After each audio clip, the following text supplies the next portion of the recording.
Hello दोस्तों, स्वागत है आप सभी को डेली करंट अफेयर वाली क्लास में। आज तारीख 19 अप्रैल 2024 है और आज जितने भी सारे तरह के करंट अफेयर के क्वेश्चंस बन सकते थे उन सारे के सारे इस क्लास में इंक्लूड है। अगर आप इस क्लास के पीडीएफ को डाउनलोड करना चाहते हैं तो वीडियो के नीचे डिस्क्रिप्शन में लिंक मौजूद है, वहां से आप क्लिक करके बहुत ही इजीली तरीके से पीडीएफ को डाउनलोड कर सकते हैं। और अगर वहां से डाउनलोड होने में प्रॉब्लम हो रहा है तो आप हमारे टेलीग्राम ग्रुप में ज्वाइन कर लीजिए, वहां पे आपको जो है वो बहुत ही ज्यादा इजीली तरीके से मिल जाएगा। करंट अफेयर को पढ़ाते हुए मुझे आपके साथ 62 दिन हो चुके हैं। मैं पिछले जो है वो 62 दिनों से आपके साथ लगातार कनेक्टेड हूँ। तो आज का पहला नंबर क्वेश्चन है, विश्व विरासत दिवस प्रतिवर्ष कब मनाया जाता है? तो विश्व विरासत दिवस मनाई जाती है 18 अप्रैल को मनाई जाती है। सांस्कृतिक विरासत के सम्मान और सुरक्षा करने के लिए हर साल 18 अप्रैल को विश्व विरासत दिवस मनाया जाता है। आपको पता होगा संस्कृत विरासत के सम्मान और सुरक्षा के लिए, यानी कि जो हमारे जो विश्व धरोहर है या तो फिर विश्व सांस्कृतिक ऐतिहासिक कुछ है उनके उनको सुरक्षा के लिए जो है विश्व विरासत दिवस मनाई जाती है। अंतर्राष्ट्रीय स्मारक और स्थल परिषद ने 1982 में इस दिवस को घोषित किया गया था। इस दिवस को घोषित किया गया था वो 1982 में किया गया था।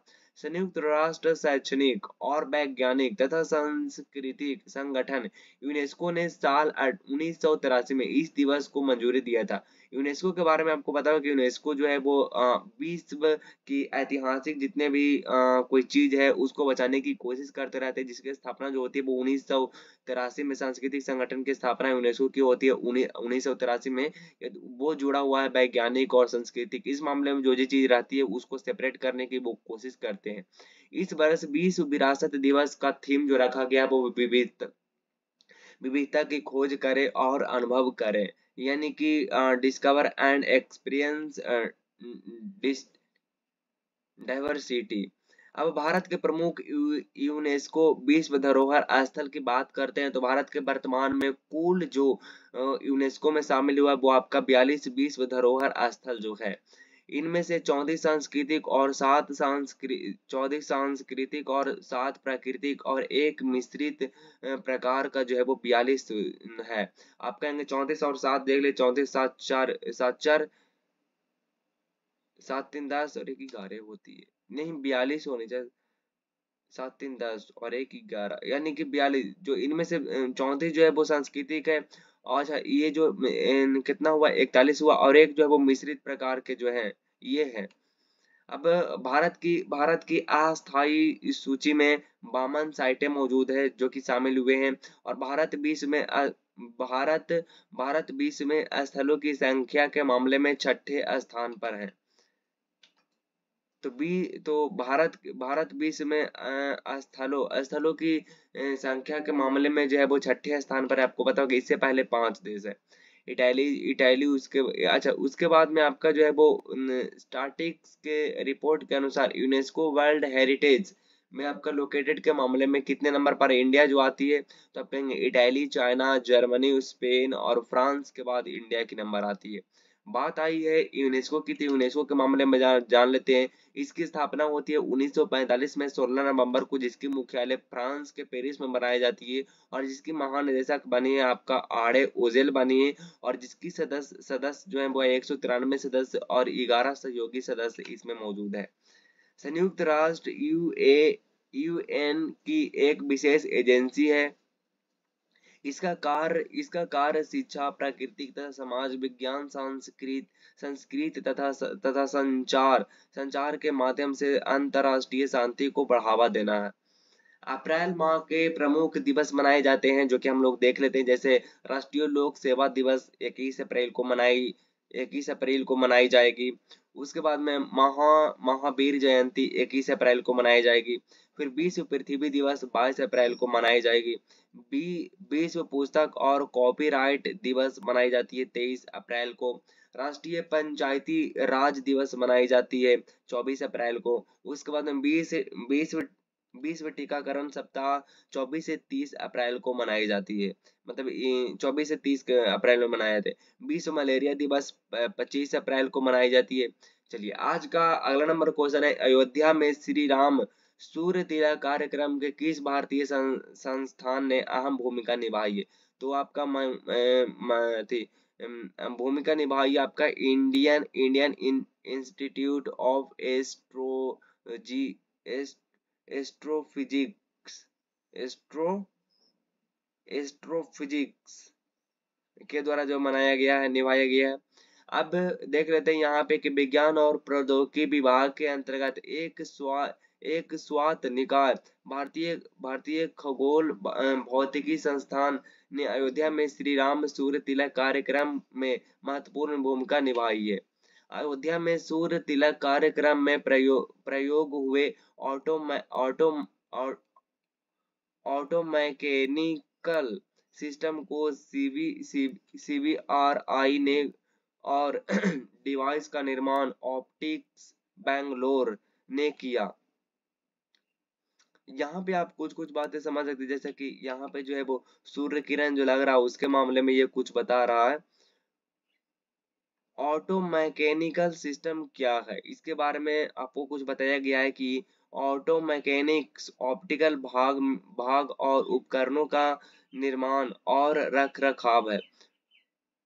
ऑप्टिकल सिस्टम में तत्वों को पकड़ने और संरेखित करने के लिए उपयोग किए जाने वाले हार्डवेयर का डिजाइन और निर्माण शामिल है। भारतीय खगोल भौतिकी संस्थान के मामले में बताना चाहता हूँ कि भारत का एक प्रमुख अनुसंधान संस्थान है जो खगोल शास्त्र और आपका तारा भौतिकी एवं संबंधित भौतिकी में शोध कार्य को समर्पित है।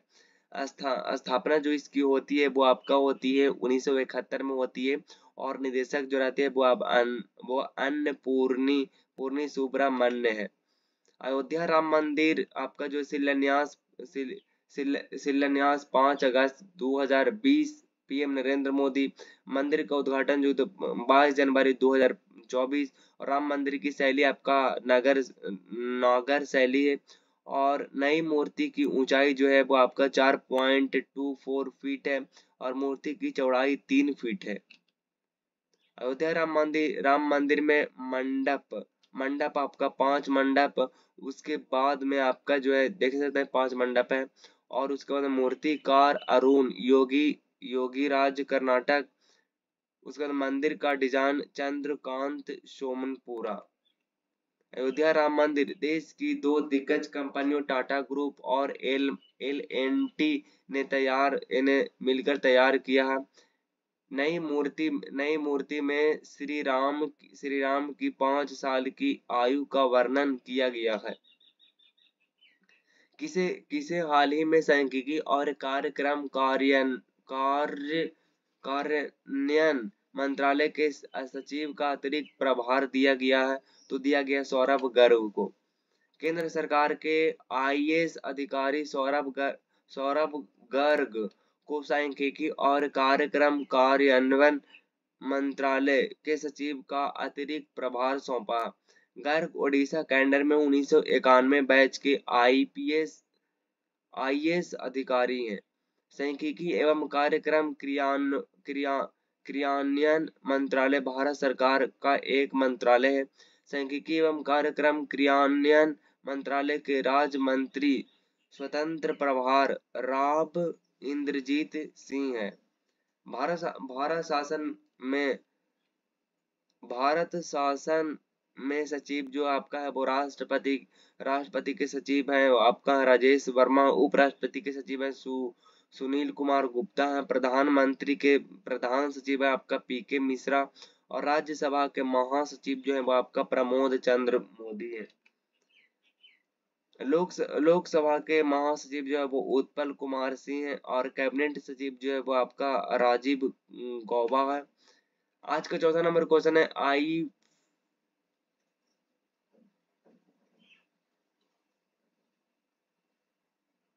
आईएमएफ के अप्रैल 2024 पूर्वानुमान के अनुसार वित्तीय वर्ष 2024-25 के लिए भारत का संशोधित जीडीपी विकास अनुमान क्या है? तो आप कहेंगे 6.8 है।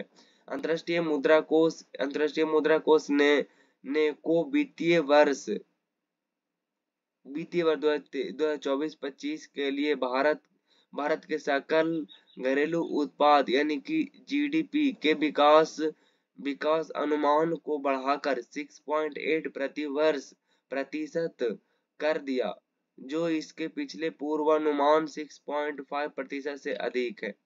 सकल घरेलू उत्पाद डीजीपी क्या होती है? सकल घरेलू उत्पाद एक विशिष्ट समय अवधि में देश की सीमाओं के भीतर उत्पादित सभी तैयार वस्तुओं और सेवाओं को कुल मौद्रिक या बाजार मूल्य पर जो होती है बिक्री होती है उसको हम लोग कहते हैं जीडीपी कहते हैं। अंतर्राष्ट्रीय मुद्रा कोष जिसकी स्थापना होती है 27 दिसंबर 1945 को और भारत आईएमएफ की स्थापना सदस्य देश है। वर्तमान में आईएमएफ के 190 सदस्य हैं और मुख्यालय जो है वो वॉशिंगटन डीसी में है। आईएमएफ अपने सभी सदस्य देशों के लिए सतत विकास और समृद्धि प्राप्त करने के लिए काम करता है।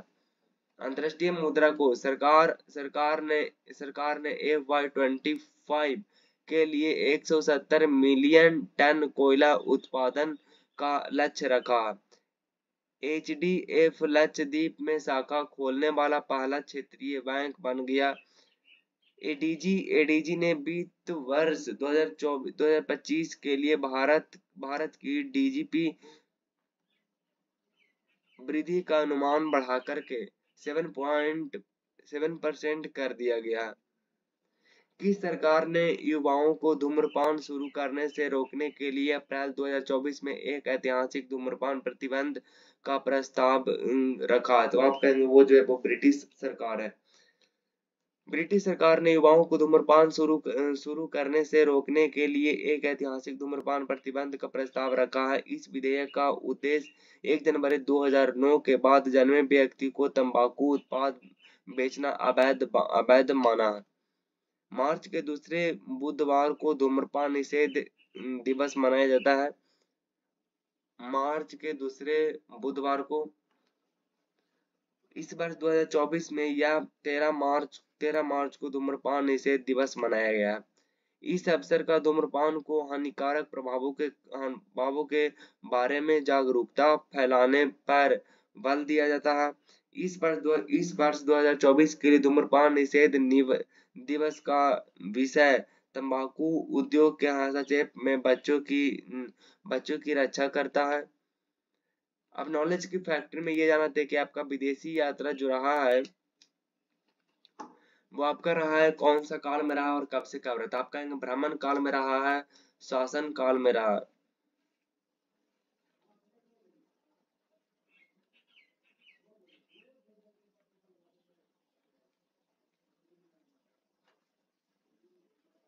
मेगाहस्तनीज जो आपका यहाँ पे ब्राह्मण काल है और यहाँ पे शासन काल है।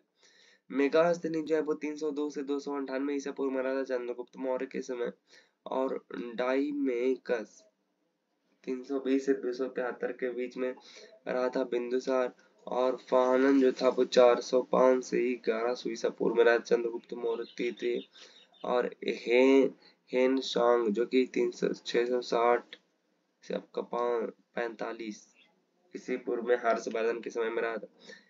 किसे बीजडन के शीर्ष पूर्व क्रिकेटर के रूप में नॉमिनेट किया गया था। आप कहेंगे पैट कमिंस को। ऑस्ट्रेलियाई कप्तान पैट कमिंस और इंग्लैंड के मौला खिलाड़ी नेट साइवर ब्रंट शीर्ष निम्नलिखित के रूप में नॉमिनेट किया गया है। पैट कमिंस ने अहमदाबाद में अपनी टीम को छठा आईसीसी क्रिकेट विश्व का खिताब दिलाकर खेल में अपना दोबारा मजबूत करते हुए इतिहास में अपना नाम दर्ज किया।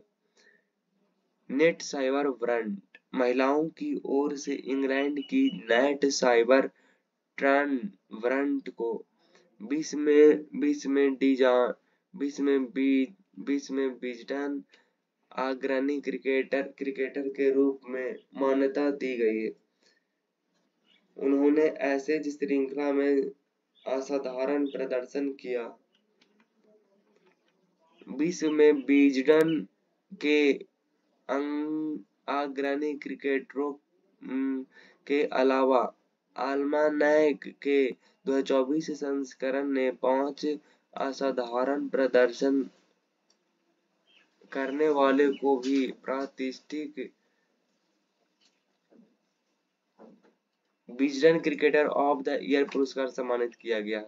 ऑस्ट्रेलिया तिकड़ी, स्टार्क, ख्वाजा और गार्डन, ये सब ऑस्ट्रेलिया तिकड़ी से रिलेटेड है। अंग्रेजी जोड़ी आपका हैरी ब्रूक और मार्क वुड। वर्ष के सर्वश्रेष्ठ टेस्ट प्रदर्शन के लिए दी जाने वाली विजडन ट्रॉफी ऑस्ट्रेलिया के ट्रेविस हेड को भारत के खिलाफ विश्व टेस्ट चैंपियनशिप फाइनल में 163 रनों की शानदार पारी के लिए प्रदान किए गए। वेस्टइंडीज के हरफन मौना खिलाड़ी हेले मैथ्यू को उसके साधारण प्रदर्शन को मान्यता देते हुए विजडन लिंडीज टी20 क्रिकेट नामित किया गया है। स्पोर्ट्स करंट अफेयर की बात कर लेते हैं तो आपका रोहन बोपान्ना और मैथ्यू एवडेन ने पुरुष युगल मियामी ओपन टेनिस टूर्नामेंट जीता है। भारतीय पहलवान अंजू और हर्षिता ने किर्गिस्तान के बिश्केक में एशियाई कुश्ती चैंपियनशिप 2024 में रजत पदक जीते हैं। Sumit Nagal Monte Carlo Masters के मुख्य ड्रॉ मैच जीतने वाले पहले भारतीय बन गए। भारत की श्रीजा अकुला ने WTT feeder Beirut 2024 table tennis tournament में महिला एकल खिताब जीता। भारत किस वर्ष तक मलबा मुक्त अंतरिक्ष मिशन हासिल करेगा, तो वो करेगा 2030। इसरो के अध्यक्ष एस स्वामीनाथन ने घोषणा की कि देश का लक्ष्य 2030 तक मलबा मुक्त अंतरिक्ष मिशन हासिल करना है। वर्तमान में भारत के 54 अंतरिक्ष यान और कई गैर कार्यात्मक वस्तुएं कक्षा में है। इसरो अपने शून्य कक्षीय मलबा मिशन के हिस्से के रूप में कई पुराने उपग्रह और चौथे चरण के PSLV रॉकेट को डिवाइडिंग प्रक्रिया के माध्यम से पृथ्वी पर वापस लाया है। भारत 2035 तक अपना अंतरिक्ष स्टेशन भारतीय अंतरिक्ष स्टेशन स्थापित करने की योजना बना रहा है। भारतीय अंतरिक्ष अनुसंधान संगठन यानी कि ISRO ISRO India Space Research organisation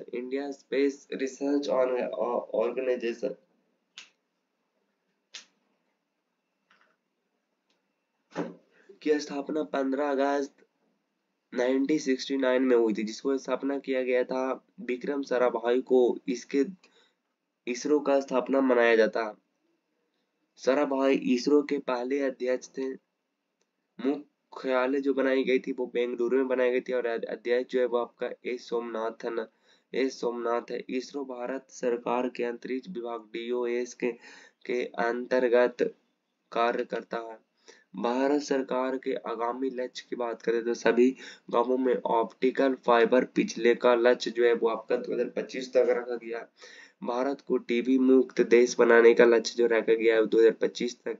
petrol में एथनॉल को 20% मिश्रण का लक्ष्य रखा गया है 2025 तक। HIV एड्स को खत्म करने का लक्ष्य 2030 तक रखा गया। भारत में पूर्ण रूप से मलेरिया उन्मूलन 2030 तक रखा गया और कुल वाहनों में 30% इलेक्ट्रिक वाहन करने का लक्ष्य 2030 तक है और विश्व की तीसरी सबसे बड़ी अर्थव्यवस्था बनने का लक्ष्य 2030 तक है। किस देश 75 वर्ष में रिकॉर्ड वर्षा हुई है? तब कहेंगे 75 वर्ष में रिकॉर्ड वर्षा हुआ है, तब कहेंगे सऊदी अरब अमीरात। अल अल अल ऐन के खत्म अल सकला क्षेत्र में अब तक की सबसे अधिक वर्षा हुई है, जिसमें एक दिन भी कम से कम 2540 लगभग 10 इंच बारिश हुआ है। मौसम की जानकारी देने वाले वेबसाइट द वेदरमैन .com के अनुसार जितनी बारिश हुई है उतनी बारिश यहाँ 2 वर्षों में होती है। खाड़ी देशों में आई बाढ़ की वजह से लॉकडाउन क्लाउड सीडरिंग यानी कि आर्टिफिशियल बारिश है। न्यूज एजेंसी एसोसिएट प्रेस का दावा है कि दुबई प्रशासन ने सोमवार को क्लाउड सीडिंग के जरिए बारिश करने के लिए विमान उड़ाया था। इसके कुछ देर बाद ही खाड़ी देशों में भारी बारिश और बाढ़ आ गई। क्या होती है आर्टिफिशियल रेन? जिन देशों में गर्मी ज्यादा होती है वहां बारिश की ज्यादा जरूरत होती है। जब आसमान में पानी न गिरे तो आर्टिफिशियल तरीके से बारिश कराई जाती है। इसे कृत्रिम बारिश भी कहते हैं। क्या होती है आर्टिफिशियल रेन? आर्टिफिशियल तरीके से बादलों को बारिश में बदलने का तकनीक को क्लाउड सीडिंग भी कहा जाता है। इसके लिए सिल्वर ऑक्साइड, पोटेशियम ऑक्साइड और ड्राई आइस यानी कि सॉलिड कार्बन डाइऑक्साइड के हेलीकॉप्टर के जरिए आसमान में बादलों के करीब बिखर दिया जाता है। उसके बाद तूफानी बादल बनते हैं और बारिश होती है। संयुक्त अरब अमीरात अबू धाबी में यूएई के पहले हिंदू मंदिर का उद्घाटन किया गया। वर्ल्ड गवर्नमेंट समिट 2024 का आयोजन दुबई में किया गया। दुबई में दुनिया की पहली एयर टैक्सी सेवा शुरू की गई है। वर्ल्ड गवर्नमेंट समिट 2024 में भारत, कतर और तुर्की को सम्मानित अतिथि के रूप में नॉमिनेट किया गया था। सुपर 30 के संस्थापक आनंद कुमार को यूएई का गोल्डन वीजा पुरस्कार दिया जाता है।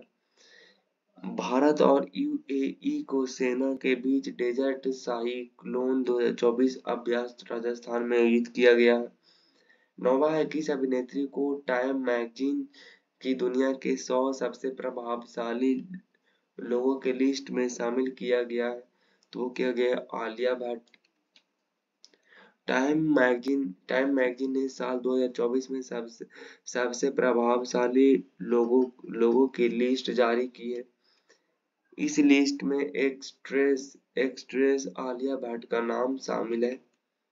टाइम मैगजीन की the 100 most influencer people of the 2024 की लिस्ट में आर्टिफिशियल के अलावा आइकॉन्स, टाइटन्स, लीडर्स, इनोवेटर्स और पायनियर्स के क्षेत्र में प्रभावशाली लोगों की दी गई है। साक्षी मलिक भारत की अग्रणी महिला पहलवान, कुश्ती समुदाय के उत्पीड़न के आरोपों के बीच न्याय की वकालत कर के लिए। देव पटेल भारतीय मूल के प्रसिद्ध अभिनेता, वैश्विक मनोरंजन उद्योग में अपने प्रभावशाली प्रदर्शन के लिए जाने जाते हैं। आलिया भट्ट अंतर्राष्ट्रीय स्तर बहुमुखी बॉलीवुड अभिनेत्री है। सत्य नडेला माइक्रोसॉफ्ट के सीईओ प्रौद्योगिकी और एआई के भविष्य को आकार देने में सहायक है। अजय बंगा विश्व बैंक के नए अध्यक्ष हैं। वैश्विक बैंक विकास और वित्तीय वित्तीय स्थिरता में योगदान देने के लिए है। टाइम मैगजीन की बात करें तो आपका टाइम टाइम टाइम न्यूयॉर्क शहर में स्थित एक अमेरिका समाचार पत्रिका है। इटली स्थापना स्थापना 2023 में हुई थी। टाइम अमेरिका साप्ताहिक समाचार पत्रिका है। आज का लास्ट नंबर क्वेश्चन है, हाल ही में किस राज्य में ग्रीन क्रेडिट कार्यक्रम को लागू करने में उत्कृष्ट प्रदर्शन किया? तो आप क्या? मध्य प्रदेश। मध्य प्रदेश में 10 राज्यों में वृक्षारोपण की की सुविधा प्रदान करने के ग्रीन क्रेडिट कार्यक्रम को लागू करने में उत्कृष्ट प्रदर्शन किया गया। पर्यावरण संरक्षण के क्षेत्र में केंद्र सरकार द्वारा शुरू किए गए ग्रीन क्रेडिट प्रोग्राम शुरू किया गया है। खराब वन भूमि के पुनर्वास के लिए मंजूरी हासिल करने में मध्य प्रदेश सबसे आगे है। इसके बाद तेलंगाना, छत्तीसगढ़, गुजरात और असम है। जीडीपी के तहत भागीदारी सरकार निकायों तक ही समिति नहीं है, बल्कि यह व्यक्तियों, उद्योगों, परोपकारी संगठनों और स्थानीय निकायों की भागीदारी स्वागत कर सकती है। मध्य प्रदेश के बारे में बात जान लेते हैं कि 1 नवंबर को इसकी स्थापना होती है 1956 को। यह अलग हुआ था। राजधानी जो भोपाल है और जिलों की संख्या 55 है और राज्यपाल मंगूभाई सी पटेल है। मुख्यमंत्री मोहन यादव है। विधानसभा 233 है और राज्यसभा 11 है और लोकसभा 29 है। एमपी के मुख्य सचिव के रूप में बीरा राणा को नियुक्त किया गया हाल ही में और रानी दुर्गा श्री अन्न प्रोत्साहन योजना शुरू की गई है। मध्य प्रदेश के 2 डिप्टी सीएम जगदीश देवड़ा और राजेंद्र शुक्ला। यूनेस्को ने ग्वालियर शहर को संगीत की नारी का खिताब दिया। भारत का सबसे बड़ा टाइगर रिजर्व दामोह में स्थापित किया गया है और माप्र सरकार सरकारी नौकरियों को महिलाओं को 35% आरक्षण देगी। नेशनल स्मार्ट सिटी कॉन्क्लेव में इंदौर को सर्वश्रेष्ठ स्मार्ट सिटी का स्थान मिला है और नरेंद्र सिंह तोमर विधानसभा अध्यक्ष होंगे। अब ट्रिपल आर के लिए आप तैयार हो जाइए। पीएम मोदी ने किस देश में पहले हिंदू मंदिर का उद्घाटन किया? तो यूएई में। शिक्षा मंत्रालय ने 2024-25 के कक्षा 1 में प्रवेश की आयु कितनी बरस कर देगा? तब कहेंगे 6 बरस कर देगी। एडिथ और पीटर को डॉनर पुरस्कार से किसे सम्मानित किया गया था? आप कहेंगे डॉक्टर अशोक विरासत को। भारत में खेले गए टेस्ट मैचों में सबसे ज्यादा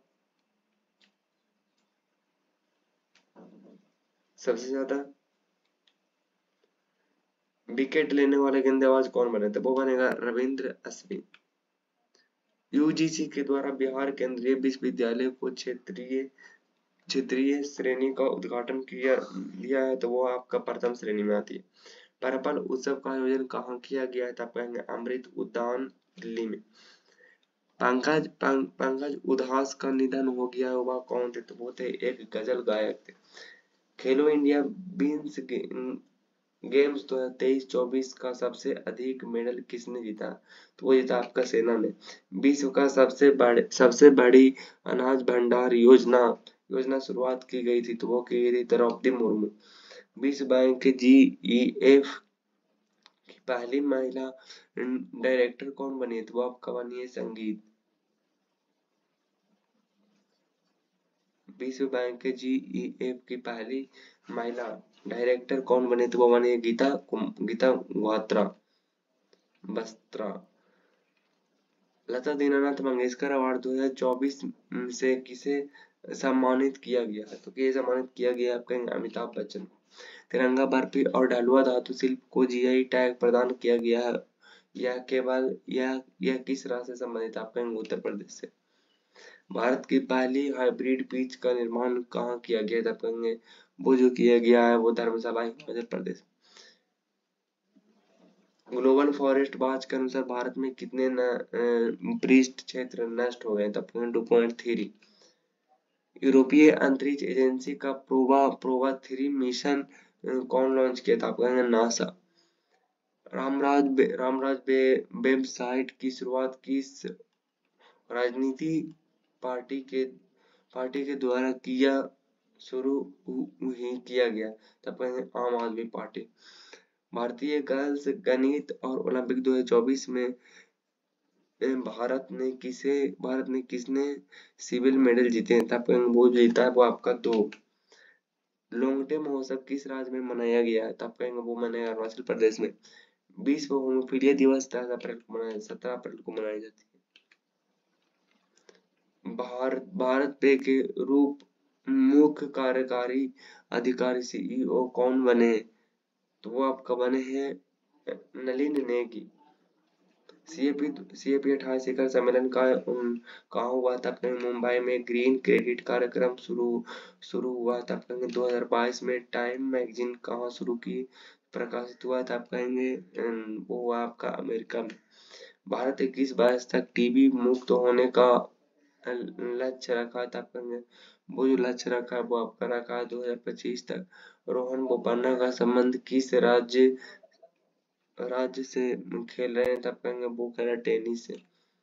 चंद्रमा पर सफलतापूर्वक चल पहुंचने पहुंचने वाला पहुंचने वाला पंजाब क्षेत्र कौन सा है? 5वां छात्र कौन सा? तब कहेंगे जापान। राजेश वर्मा किसके सचिव बने हैं? तो इस समय किसके महासचिव बने? तब कहेंगे राष्ट्रपति के। कौन सा बैंक लक्षद्वीप में पहली शाखा खोलेंगे? तब कहेंगे HDFC। विश्व मलेरिया दिवस कब मनाई जाती है? तो आप कहेंगे 25 अप्रैल को। भारत में कुल कितने विश्व धरोहर धारा स्थल में? तब कहेंगे 42। आज का सवाल है आपका, किस अभिनेत्री को टाइम मैगजीन की लिस्ट में शामिल किया जाए? तो आपका राइट आंसर हो जाएगा।